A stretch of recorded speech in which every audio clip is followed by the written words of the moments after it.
मशिदींवरील बेकायदेशीर स्पीकर विरोधात आता सोमय्या आक्रमक पाहायला मिळतात। मुलुंडमधील 5 मशिदींना बेकायदेशीर लाऊडस्पीकर असल्याचं सोमय्या यांनी म्हटलं आहे। मशिदींवरील बेकायदेशीर स्पीकर विरोधात आज आंदोलन करणार असल्याचं सोमय्या यांनी म्हटलंय।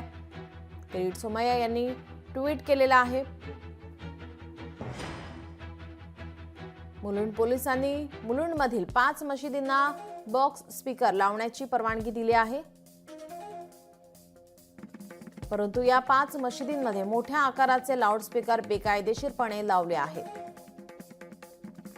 मोठा आवाज, दररोज 4 वेळा ध्वनी प्रदूषण, दुपारी 12 वाजता आम्ही ठिय्या निषेध करणार आहोत। सर्व बेकायदेशीर लाऊडस्पीकरवर कारवाई झाली पाहिजे, असं ट्विट किरीट सोमय्या यांनी केलं आहे।